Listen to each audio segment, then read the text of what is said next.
अल्लाहू अकबर, अल्लाहू अकबर। तथाकथित किसान आंदोलन अब लड़कियों से बदतमीजी और गुंडई का अड्डा बन चुका है। कल उत्तर प्रदेश के मुजफ्फरनगर में हुए किसान पंचायत में आज तक न्यूज चैनल की नामचीन एंकर के साथ क्या हुआ, इस वीडियो में देखिए। कैसे उनके साथ दुर्व्यवहार किया गया, कैसे एक जाहिलों की भीड़ उन पर टूट पड़ी।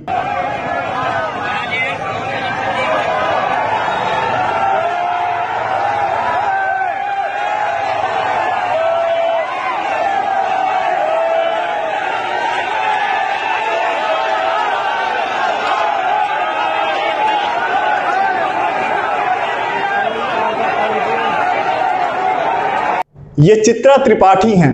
सोचिए अगर इनके साथ ऐसा व्यवहार हो रहा है तो बाकी महिलाओं की क्या स्थिति होगी। अब आप सोच रहे होंगे कि लोग तो गोदी मीडिया वापस जाओ के नारे लगाकर विरोध कर रहे थे, वो उनका फ्रीडम ऑफ स्पीच है। तो भैया ये वीडियो देखो और सोचना कि क्या तुम्हारे घर की किसी महिला या तुम्हारी किसी महिला दोस्त के साथ ऐसा होता तो क्या इतनी ही बेशर्मी से इन कुकर्मियों का बचाव करते। खैर देखो यह वीडियो। जाने नहीं दिया स्टेज पे। आप देखिए माहौल क्या है। ये मैंने आंदोलन के खिलाफ हमेशा सहयोग करा, वहाँ से वॉलंटियर लगाए हुए हैं। इस तरीके से मेरी कॉली भर के मुझे वॉलंटियर उतारेगा मंच पे। मैं इंटरनेशनल खिलाड़ी भी हूँ, ये मुझे नहीं बताएंगे कि यहाँ क्या करना है। क्या लग रहा है, आपने तो साथ दिया। बैठ जाइए। इसने मेरी कॉली भर के उतारा मुझे। तू बैठ भाई, तू बैठ वहाँ, तू बैठ। तुझे ज्यादा शौक है बैठने का, मैं यहाँ खड़ी हूँ, यहाँ मंच है, मैं यहाँ। ये महिला किसान नेता पूनम पंडित हैं, जो खुद बता रही हैं कि उनके साथ बदतमीजी हुआ है। अब बताओ क्या तर्क दोगे। ये तो गोदी मीडिया नहीं बल्कि ये तो वही किसान आंदोलन में अल्लाहू अकबर का नारा लगाने वाले टिकैत के साथ खड़ी रहने वाली पूनम पंडित है। मतलब मुझे यह समझ नहीं आता कि मोदी विरोध में इतने अंधे कैसे हो गए हो कि सही और गलत का फर्क करना भूल गए हो। वैसे ये कोई नई बात नहीं है। टिकरी बॉर्डर पर तथाकथित किसान आंदोलन में शामिल लड़कियों के साथ रेप की खबर तो सुनी ही होंगी, जिसके बाद 4 किसान नेताओं सहित 6 पर एफआईआर दर्ज की गई थी। 26 जनवरी को क्या हुआ था इस देश में सबने देखा था। लोकतंत्र के नाम पर क्या गुंडई हुआ था दिल्ली के सड़कों पर, यह तो नहीं ही भूले होंगे आप, या बेशर्म वामपंथियों की तरह भूल गए। किसान के नाम पर जो राजनीति हो रही है पिछले 9 महीनों से, वो सब देख रहे हैं। पहले बंगाल में ममता बनर्जी के साथ टिकैत की मुलाकात और फिर उत्तर प्रदेश के विधानसभा चुनाव से 6 महीने पहले मुजफ्फरनगर में किसान महापंचायत करना और उस कार्यक्रम में अल्लाहू अकबर, मोदी अमित शाह गद्दी छोड़ो के नारे लगाना। क्यों भाई, क्यों गद्दी छोड़े मोदी शाह। इस देश के 40% से अधिक जनता ने चुना है उन्हें। पूर्ण बहुमत की दोबारा सरकार बनाई है इस देश की जनता ने। होते कौन हो तुम बोलने वाले। खुद तो चुनाव लड़े थे ना, दोनों बार जमानत जब्त हो गई, तो बाप के नाम पर जिस किसान बिल का समर्थन करते नहीं थकते थे उसी के विरोध में निकल पड़े। शुक्र मनाओ ईश्वर का कि बीजेपी की सरकार है। अगर कांग्रेस की सरकार होती ना तो अब तक घर पर बैठे रहते, क्योंकि उनको लाठियां और गोली चलाने में संकोच नहीं होता है। और ना ही कांग्रेस के आईटी सेल ट्विटर पर ट्रेंड चलाता है। ये तो तानाशाह मोदी है जो 9 महीने से झेल रहा है तुम जैसे बलात्कारी और गुंडों को। कांग्रेस रहती ना तो बक्कल उधेड़ देती। वैसे टिकैत 15 अगस्त को लखनऊ जाने वाले थे और लखनऊ को 26 जनवरी वाला दिल्ली बनाना चाहते थे, लेकिन उत्तर प्रदेश की सत्ता योगी के हाथ में है। अब वो मोदी नहीं है। टिकैत जैसे कि बक्कल कैसे उधेड़ना है योगी आदित्यनाथ को अच्छे से पता है। योगी आदित्यनाथ आईटी सेल के द्वारा ट्रेंड नहीं चलवाते, वे चलते हुए चीज को पलट देते हैं। देख रहे हो ना, उत्तर प्रदेश का सबसे बड़ा डॉन मुख्तार अंसारी जेल से निकलना ही नहीं चाहता। अब तक आपने मुझे किसान विरोधी घोषित कर दिया होगा, उसके लिए मैं आपका आभारी रहूंगा, लेकिन जो सत्य है वो बोलूंगा ही। और सत्य यह है कि किसान आंदोलन के नाम पे कुछ लोग अपनी राजनीति चमका रहे हैं, और सत्य यह भी है कि मोदी को तो कोई हरा ही नहीं पाएगा, क्योंकि लोगों का भरोसा है। इसलिए किसानों के नाम पर कांग्रेसियों और वामपंथियों ने वहसी और दरिंदों की टोली को खड़ा किया मोदी के खिलाफ, और इस देश के वामपंथियों को मोदी से ज्यादा दिक्कत अब योगी आदित्यनाथ से होने लगी है, क्योंकि उत्तर प्रदेश में कानून व्यवस्था शानदार हो गई। गुंडे गुंडई छोड़कर सब्जी बेचने लगे हैं। जितने आक्रांताओं के नाम पर शहरों के नाम रखे गए उन्हें बदलकर असली नाम पर रखा जा रहा है। छोटे किसान और गरीब खुश हैं योगी आदित्यनाथ के शासनकाल में। सभी व्यापारी खुश हैं क्योंकि उन्हें अब गुंडा टैक्स नहीं देना पड़ता।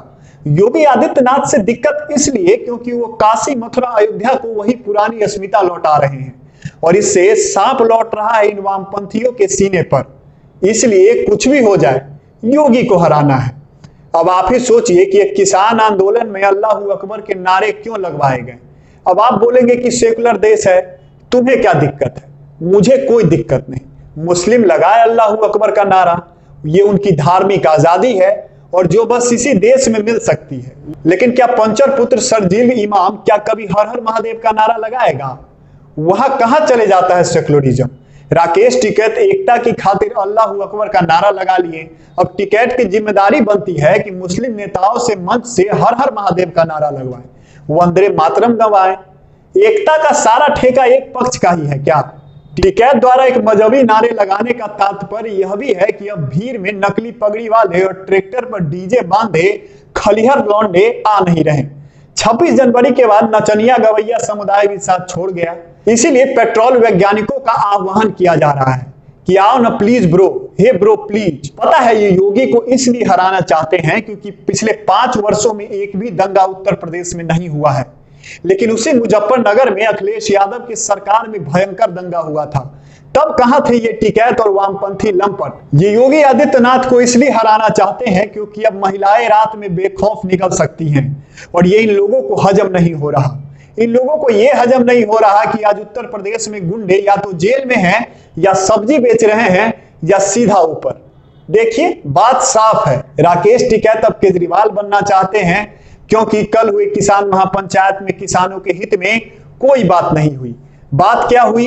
क्या नारे लगे? वहां नारे लगे मोदी शाह गद्दी छोड़ो, अल्लाह अकबर। वहां बात क्या हुई? मोदी शाह और योगी बाहरी हैं, उन्हें उत्तर प्रदेश से भगाओ। एक बात बताओ, जब टिकैत गुजरात जाता है, बंगाल जाता है या देश के किसी अन्य हिस्से में जाता है तब तो वो अपने आप को बाहरी नहीं मानता। और जो नौटंकी मुजफ्फरनगर में हुआ उसमें उत्तर प्रदेश के कितने लोग थे? ज्यादा तो दूसरे राज्यों से आए थे। अच्छा एक बात बताओ, किसानों को अपने मांगों का मतलब होना चाहिए या इससे कि कौन कहां का है? याद होगा कि बंगाल के चुनाव में भी बाहरी और स्थानीय का नारा चला था, लेकिन यह भी याद रख लो कि ये उत्तर प्रदेश है, बंगाल नहीं। और टिकैत सोच रहा है कि इसी राजनीति के सहारे योगी आदित्यनाथ को उत्तर प्रदेश में हरा देंगे। देखो टिकैत और वामपंथी लंपट, बात साफ है, क्यों पड़े हो चक्कर में? कोई नहीं है योगी के टक्कर में। ये जो मोदी और योगी के खिलाफ नारे लग रहे हैं और बाहरी बताया जा रहा है, इसके पीछे इनका दर्द है। 9 महीने के नौटंकी के बाद भी मोदी और योगी क्या कुछ न कर पाए। एबीपी सी वोटर्स की ताजा सर्वे में अगले साल होने वाले 5 राज्यों के चुनाव में 4 राज्य भाजपा जीत रही है और सबसे ज्यादा मिर्ची इन्हें उत्तर प्रदेश के सर्वे से लगी होगी। उत्तर प्रदेश में फिर एक बार बहुमत की सरकार बन रही है। भाजपा को 41% से अधिक मत मिलते दिख रहे हैं और कुल 250 से 260 सीटें मिलती दिख रही है। योगी आदित्यनाथ मुख्यमंत्री पद के लिए सबसे अधिक लोगों की पसंद है, वहीं 44% लोग योगी आदित्यनाथ के काम से संतुष्ट हैं और 18% कम संतुष्ट है। अगर हम बड़े मुद्दों की बात करें तो उत्तर प्रदेश में रहेगा वो 39% रोजगार को मान रहे हैं, सबसे कम 3% भ्रष्टाचार को। और हाँ, टिकैत जिस मकसद से मुजफ्फरनगर में नौटंकी किया है वो किसान बस 19% मुद्दा है। तो अब आप समझ गए होंगे कि क्यों इतना नौटंकी किया जा रहा है और किसानों की पीठ पर बंदूक रखकर चलाया जा रहा है। भाई असली किसान खेतों में है। और मैं यह नहीं बोलूंगा कि किसान बहुत खुश है, लेकिन इस सरकार के सत्ता में आने से किसानों की स्थिति पहले से बहुत अच्छी हुई है और यह इन फर्जी किसानों को पच नहीं रहा। अब आप ही बताइए, बौखलाहट तो होगी ना, इतना मेहनत के बाद भी कुछ न कर पा रहे हैं।